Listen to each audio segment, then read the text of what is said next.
राम राम दोस्तों, हमारे YouTube channel में आपका स्वागत है। आप सब कैसे हो? अच्छे होंगे। और आपकी तैयारी कैसी चल रही है? ठीक चल रही है ना? हाँ।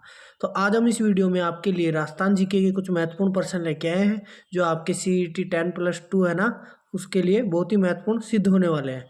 तो पहला प्रश्न देखिए, राजस्थान राज्य अभिलेखागार कहाँ पर स्थित है? जो राजस्थान में राज्य अभिलेखागार है वह कहाँ पर स्थित है? तो ऑप्शन है जयपुर, बीकानेर, अजमेर और उदयपुर। तो इसका सही आंसर क्या हो जाएगा? B option. कहाँ स्थित है? बीकानेर में। अगला प्रश्न है, खुमान रासो नामक ग्रंथ की रचना किसने की थी? जो खुमान रासो नामक ग्रंथ है उसकी रचना किसने की थी? ऑप्शन दे रखा है जयानक, नरपतनालय, हमीर और दलपत सिंह। तो इसका सही आंसर क्या हो जाएगा? D option. क्या हो जाएगा? दलपत सिंह ने खुमान रासो की रचना की थी। अगला प्रश्न देखो, राजस्थान में हल्दी का सर्वाधिक उत्पादन कहाँ होता है? जो हल्दी का उत्पादन होता है वह राजस्थान में कहाँ पर होता है? ऑप्शन है सोजत पाली, जाडोल उदयपुर, हल्दीघाटी राजसमंद और राजसमंद। तो इसका सही आंसर हो जाएगा बी ऑप्शन। कहाँ है? जाडोल उदयपुर में सर्वाधिक उत्पादन होती है हल्दी का राजस्थान में। अगला प्रश्न है, विधान परिषद के सदस्यों के कितने वर्षों के लिए निर्वाचित होते हैं? जो विधान परिषद के सदस्य होते हैं वो कितने वर्षों के लिए निर्वाचित होते हैं? तो ऑप्शन है 3 वर्ष, 4 वर्ष, 5 वर्ष और 6 वर्ष। तो इसका सही आंसर हो जाएगा डी ऑप्शन। कितने वर्ष के लिए होता है? 6 वर्ष के लिए। और विधानसभा के सदस्य, विधान परिषद है ये तो, और विधानसभा पूछता है तो विधानसभा के सदस्य के लिए कितने होता है? 5 वर्ष के लिए होता है। अगला प्रश्न है, डांग की रानी किसे कहा जाता है? जो डांग की रानी कहा जाता है वह किसे कहा जाता है? ऑप्शन है उदयपुर, धौलपुर, बूंदी और करौली। तो इसका सही आंसर हो जाएगा डी ऑप्शन। किसको कहा जाता है? करौली को कहा जाता है डांग की रानी। और यदि डांग का राजा पूछ लेता है ना कि राजा किसे कहा जाता है, तो वह धौलपुर को कहा जाता है। डांग का राजा धौलपुर को कहा जाता है। अगला प्रश्न है, राजस्थान का स्कॉटलैंड किसे कहा जाता है? जो राजस्थान का स्कॉटलैंड कहा जाता है वह किसे कहा जाता है? ऑप्शन है उदयपुर, अलवर, जयपुर और अजमेर। तो इसका सही आंसर हो जाएगा बी ऑप्शन। किसे कहा जाता है? अलवर को राजस्थान का स्कॉटलैंड कहा जाता है। अगला प्रश्न है, सालिम सिंह की हवेली कहाँ पर स्थित है? जो सालिम सिंह की हवेली है वह कहाँ पर स्थित है? उदयपुर, जैसलमेर, जोधपुर और अजमेर। तो इसका सही आंसर हो जाएगा बी ऑप्शन। कहाँ है? जैसलमेर में है। और सालिम सिंह की हवेली का निर्माण किसने करवाया था? सालिम सिंह ने ही करवाया था। अगला प्रश्न देखो, चिड़ावा का गांधी किसे कहा जाता है? चिड़ावा का गांधी किसे कहा जाता है? ऑप्शन है माणिक्यलाल वर्मा, भोगीलाल पांड्या, मास्टर प्यारेलाल गुप्ता और जयनारायण व्यास। तो इसका सही आंसर हो जाएगा सी ऑप्शन। किसे कहा जाता है? मास्टर प्यारेलाल गुप्ता को चिड़ावा का गांधी कहा जाता है। और वागड़ का गांधी किसे कहा जाता है? यदि प्रश्न पूछ लेता है कि वागड़ का गांधी किसे कहा जाता है, तो वह किसे कहा जाता है? भोगीलाल पांड्या को वागड़ का गांधी कहा जाता है। और यदि राजस्थान का गांधी पूछता है तो वह किसे कहा जाता है? गोकुलभाई भट्ट को। गोकुलभाई भट्ट को राजस्थान का गांधी कहा जाता है। अगला प्रश्न देखो, असली आभूषण कहाँ पहना जाता है? जो असली आभूषण है वह कहाँ पर पहने जाता है? सिर पर, कमर में, गले में और हाथ में। तो इसका सही आंसर हो जाएगा सी ऑप्शन। कहाँ पहना जाता है? गले में पहना जाता है असली नामक आभूषण। अगला प्रश्न है, राजस्थान के एकीकरण से पूर्व सबसे प्राचीन रियासत थी वह कौन सी थी? तो ऑप्शन है मेवाड़, शाहपुरा, जयपुर और जोधपुर। तो इसका सही आंसर हो जाएगा ए ऑप्शन। मेवाड़ रियासत थी सबसे प्राचीन। और इसकी स्थापना कब हुई थी? 565 ईस्वी में हुई मानी जाती है। और किसके द्वारा? बप्पा रावल के द्वारा। बप्पा रावल के द्वारा इसकी स्थापना मानी जाती है 565 ईस्वी में। अगला प्रश्न देखो, 1857 की क्रांति के समय राजस्थान में कितनी सैनिक छावनियां थी? अपने को जो सैनिक छावनियां थी उनके कितनी थी तो ये बताना है। तो ऑप्शन है 4, 6, 5 और 9। तो इसका सही आंसर हो जाएगा बी ऑप्शन। कितनी थी? 6। और 6 का नाम का पता है आपको? एक तो था ब्यावर, दूसरी नीमच, एरिनपुरा, एरिनपुरा और देवली। कितनी हो गई? 4। नसीराबाद,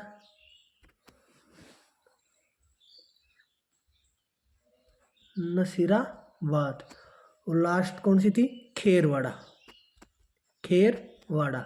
ये 6 सैनिक छावनियां थी 1857 की क्रांति के समय। ठीक है, याद रखना। अगला प्रश्न है, मूसी महारानी की छतरी कहाँ पर स्थित है? मूसी महारानी की 80 खंभों की छतरी है। ये कितनी है?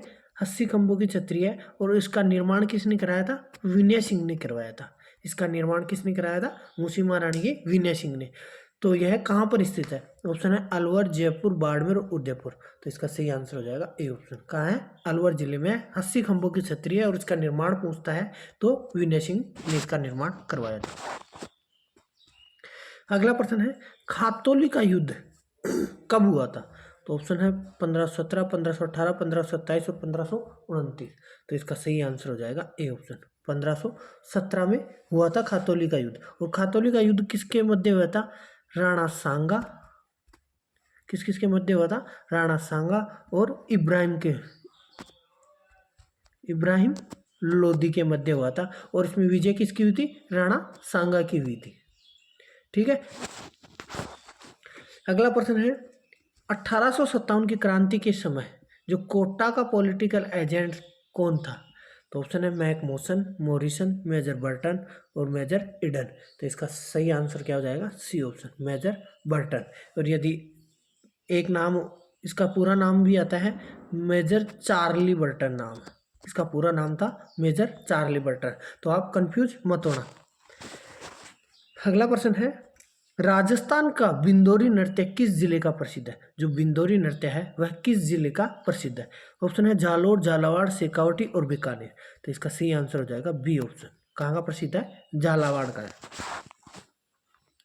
अगला प्रश्न है, आबू के परमाणु की जो वेम युक्त राजधानी थी वह कौन सी थी?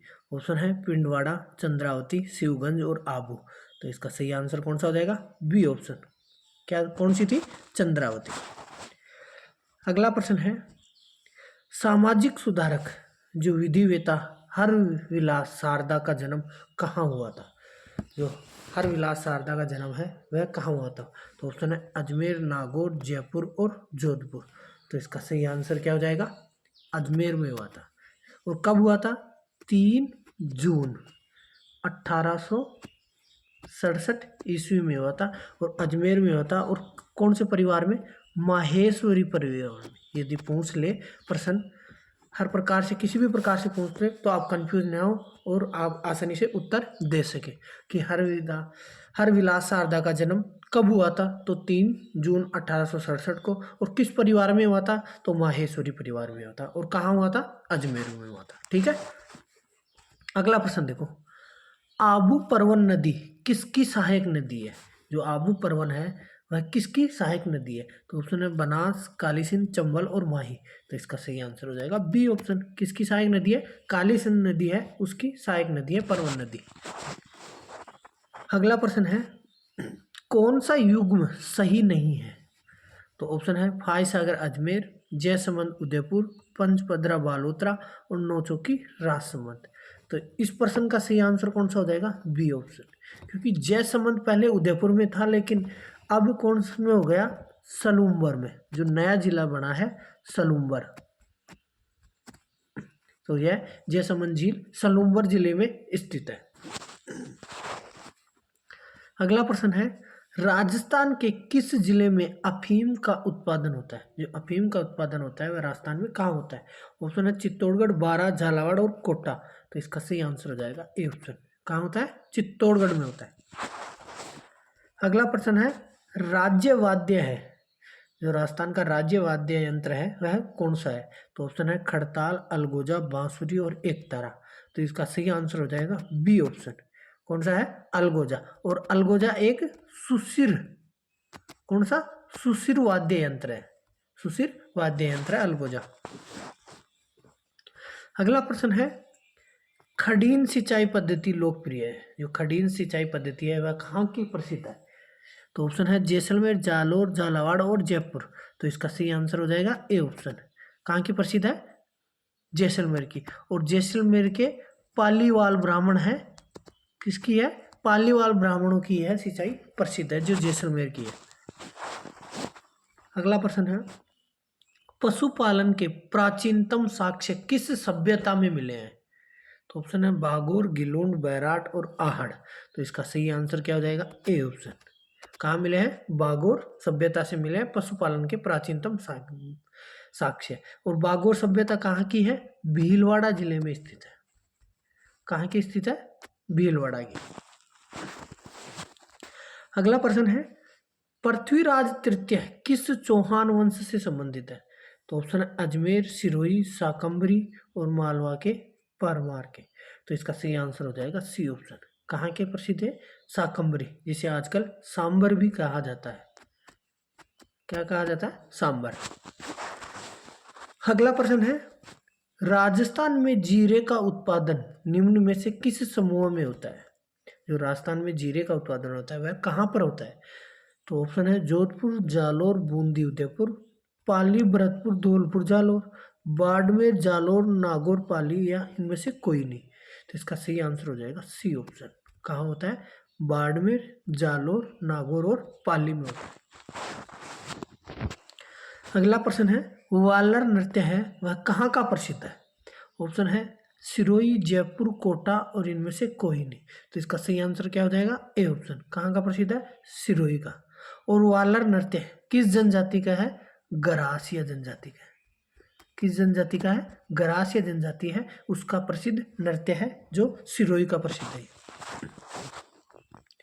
अगला प्रश्न है, देवेंद्र झांझड़िया संबंधित है। देवेंद्र झांझड़िया है वह किस खेल से संबंधित है? तो ऑप्शन है रोइंग, डिस्कस थ्रो और एथलेटिक्स और इनमें से कोई नहीं। तो इसका सही आंसर कौन सा हो जाएगा? C option. किससे? एथलेटिक्स। और एथलेटिक्स में किस गेम से हैं यदि ये पूछ भी ले तो ये थे भाला फेंक में थे। किस में थे? भाला फेंक। यदि एथलेटिक्स ना आकर भाला फेंक आता है तो एथलेटिक्स की जगह भाला फेंक इसका सही आंसर हो जाएगा। तो आप कंफ्यूज ना हो, ठीक है। अगला प्रश्न है, सती प्रथा पर प्रतिबंध लगाने वाली पहली राजपूत रियासत कौन सी थी? जो सती प्रथा पर प्रतिबंध लगाने वाली पहली राजपूत रियासत थी वह कौन सी थी?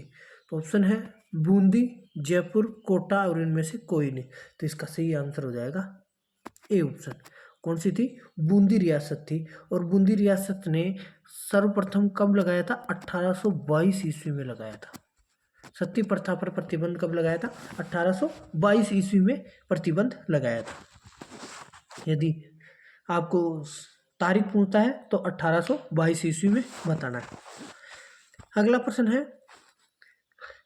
अजमेर मेरवाड़ा का राजस्थान में विलय कब हुआ था? जो अजमेर मेरवाड़ा है उसका राजस्थान में विलय कब हुआ था? और राजस्थान का एकीकरण कितने चरणों में होता है? ये तो सभी को पता होगा कि 7 चरणों में इनका एकीकरण हुआ था।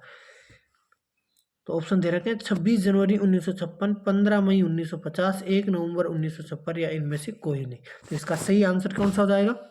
C option. 1 नवंबर 1956 में अजमेर मेरवाड़ा का राजस्थान में विलय हुआ था। और वह कौन सा चरण था? 7वां चरण था।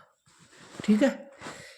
आज की वीडियो में हम 30% ही लेकर आए हैं। तो यदि वीडियो पसंद आया हो तो वीडियो को लाइक करें और जो भी हमारे चैनल पर नए हैं चैनल को सब्सक्राइब कर लेना और बेल आइकन प्रेस ज़रूर करना ताकि हर वीडियो की नोटिफिकेशन आपको मिलती रहे। तो अब अगले वीडियो के लिए तैयार रहें। तब तक के लिए जय हिंद, जय भारत, जय राजस्थान।